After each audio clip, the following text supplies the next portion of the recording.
and did everything they could to support the Arabs and stop Jewish immigration.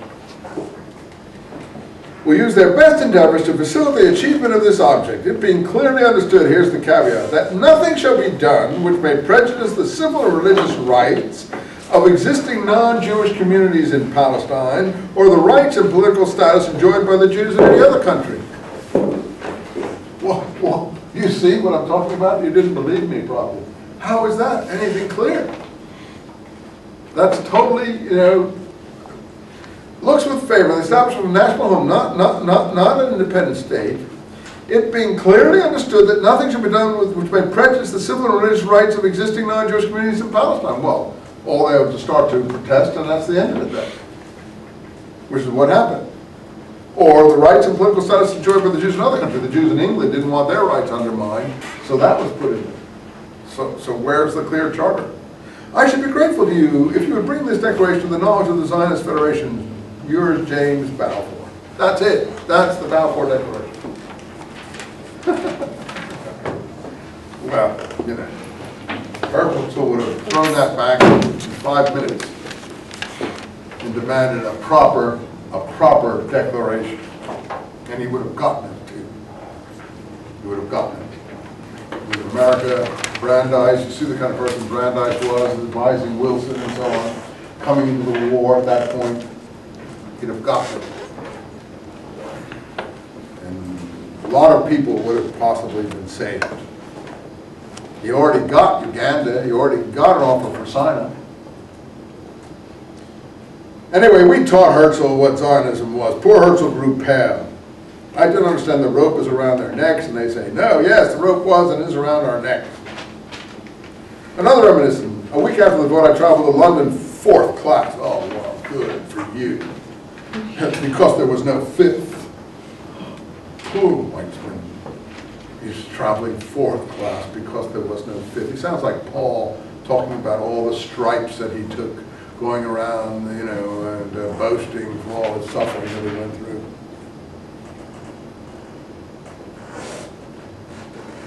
And I went to Downing Street, where the British government was, and I was living in Whitechapel. That's where all the poor Jews. I want you to know he lives where all the poor Jews live in Whitechapel. It's where the Jack the Ripper murders took place, and so on.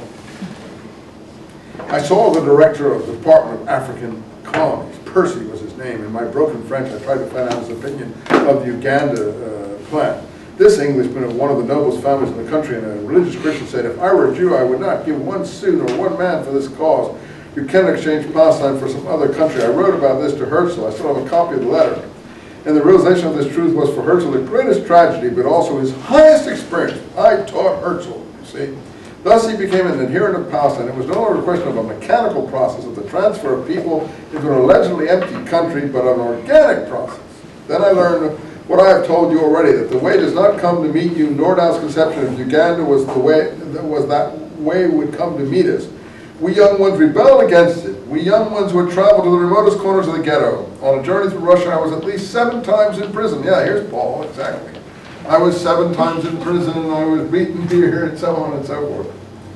Where I sold 1,000 shares of the Colonial Trust to 1,000 Jewish families who paid them off with 10 kopecks a month. We who had to execute Herzl's order as his faithful servants had to rise against our master when it was Herzl or Palestine. What came afterward has remained a lesson to me up to the present. I do not believe our work can be accomplished by technical and mechanical means borrowed from European technology and culture. Now, Brandeis says just the opposite, if you remember. Other peoples enforce successes for themselves by pressure and demonstrations, by showing off their power. But our movement, these things count very little. So we're not going to demonstrate. We didn't demonstrate against the Holocaust. We didn't demonstrate against the closing of the American borders. We didn't do anything. Other movements do. We're not going to do that. This isn't Jewish, he says. To put it plainly, we cannot force the British government. We can only convince it. We can only convince it through an example of apostolic devotion to our cause. Easy gains you will not keep, but what you achieve with difficulties will be of permanent value. Those optimists who believe we shall gain anything by parades and demonstrations in which hundreds of thousands of New York Jews make a noise and demonstrate against Britain, I'm deeply convinced that's the wrong way. Well, he's wrong. That's the only way. And that's what did happen in 1948 when the British left Palestine. hundreds of thousands of people did march in New York City and so on. That's all I can tell you. This guy is as wrong as a hot. And they took over Herzl's movement. Maybe they were dedicated, one doesn't doubt it, one admires that. But their political sensitivity and sophistication is very low level. It's un-Jewish, there it is, in its conception. For it works with means it cannot be applied to our movement, calculated to grow slowly and organically. See, our movement must be Jewish, must grow slowly and organically. This is when, 1927, 10 years before Hitler begins his activity in the war. I remember hearing Nordau saying 4 years ago, I refer to this without intention to polemicize, 500,000 Jews will go to Palestine, 200,000 will fail, 300,000 will remain in the country. I've always opposed such an attitude. It's not Jewish. Well, it's better to go into gas chambers, is that it? Is that the point? What was wrong with what Nordau was trying? So 500,000 will go, 300,000 will stay. What's wrong with that? At least 300,000 are saved. You follow what I'm trying to say? But I'm thinking with hindsight, you couldn't see that, and it's not his fault, really. First of all, it's impossible. Second, the Jewish people would never agree to pay this price. That is not true. They would have.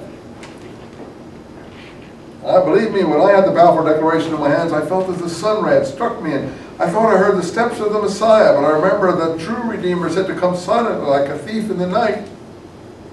I had to hold myself back, to put restraint upon myself. Moreover, I had to fulfill the bitter task of bringing the reality of the Jewish masses struck by a sun ray. Herzl's the sun ray. It's not pleasant.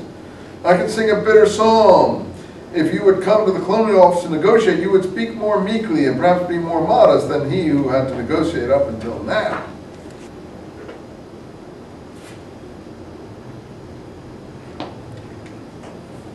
I said at the last Congress, I would not lead the organization for more than another 2 years.